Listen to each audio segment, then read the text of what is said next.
My friend's dad stalked her. He wanted to be with her. So I talked to her today about this, and she said it's perfectly fine for me to make a video about it. That man was so weird, and he would get mad or jealous over everyone that she spoke to, even as a child. She wasn't allowed to hang out with anybody. We were at school one day, walking through the lunch line, and we didn't know her dad had came to the school, but apparently he was standing outside the lunchroom watching her. We're in the line, walking up to get our lunch plates, and she turns around and tells the boy behind her to stop stepping on her shoe. All of a sudden, her dad comes storming in the cafeteria, grabs her by the arm, and starts yelling, "I told you not to be talking to any boys. You don't talk to boys." And then he drags her out the cafeteria. I just can't imagine how embarrassing and hurtful that was for her, for him to do in front of everybody. In 4th grade, her daddy starts coming in the classroom instead of going to work, and he sits in the back of the class so he can watch her. He had our teacher thinking it was for behavioral issues. Even though she hadn't gotten in trouble at school and there were no bad reports, when the teacher asked him what he was doing, like why he wanted to stay, he claimed other kids told him that she'd been talking in class, but that was not true. What he did hear, though, was that another little boy in class had sent her one of those "will you go with me, check yes or no" letters,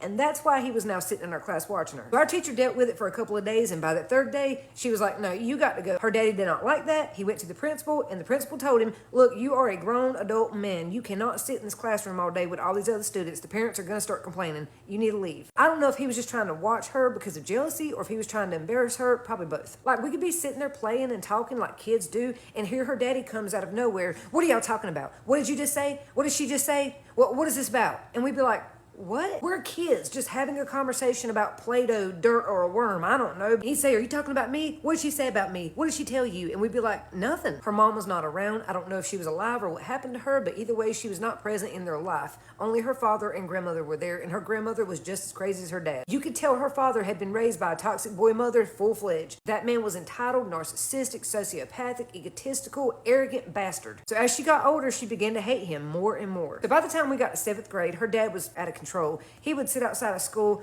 follow the bus home, like watch her outside, who she was talking to, or she was riding her bike, just constantly watching her. And what was interesting, he did not watch her brother like that. Her brother came and went and did whatever he wanted. It was just her. He followed her around like a lovesick puppy, and it was really creepy. So at our school, our playground was in the backside of the property with a fence up, and there was like a wood line behind it. You could cross the fence, go into the woods, but we weren't allowed to go across the fence. So we're out there playing on the monkey bars, jungle gym. We get down, everybody starts running around in circles, and all of a sudden she stops and says, "There's somebody standing out there." So everybody looks, and we see her dad standing out there in the woods, watching. That was the point when the teacher went in and called the principal, and they came out and told him if he didn't leave, they were going to call the cops. Because they didn't see it as him watching his child. They saw it as him spying on the children, like in a creepy pedo way. By 8th grade, he refused to let her go to the 8th grade banquet. She couldn't have a date, couldn't even go by herself. He didn't let her do anything. That really made her angry because she was the only student out of everyone who was not allowed to participate. It sucked really hard for her to be the only child who didn't get to do anything like everybody else did. I mean, I know how I felt when I couldn't go on field trips because we couldn't afford it.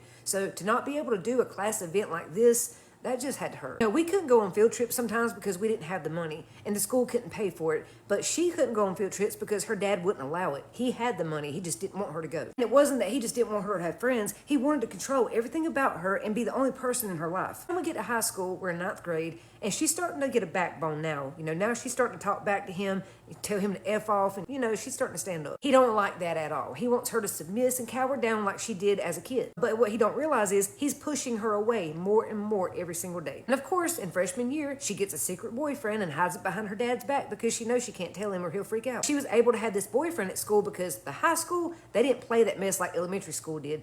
Her dad, he was not allowed to creep around the school or check on her in class or follow the bus home. Like, they didn't allow any of that. Now, her dad would sometimes sit out in the parking lot to see if he could get in or try to sneak around, but they wouldn't let him. The parking lot was about as far as he could get. We had security officers that would walk around the school, so if they saw him walking past the parking lot, they would stop him and send him back to his car. I'm telling you, the man was a freaking stalker. He was stalking his own daughter. So she keeps seeing her boyfriend, and eventually she starts skipping school. So then her dad starts sitting out in the high school parking lot, watching her go in and making sure she came straight out. Eventually she started changing her clothes and putting on a hoodie so she could leave out to school and stay gone, and he wouldn't see her. She was doing more and more to get away from him. It was like the more he bared down on her and tried to control her, the more out of control she became. We get to 10th grade, I'm 15, she's 16, and all of a sudden one day she says, I love you and I hope you have a good year this year. And I said, what do you mean? What are you talking about? Like you going somewhere? She said, I am. I said, oh, where are you going? She said, I can't tell you, but I love you. And she gave me a hug and walked off. Next thing I knew, everybody was searching for her. The police, her family, they had a missing person report out, everything. So a couple years later, her dad tracks her down in New York with her mom's side of the family,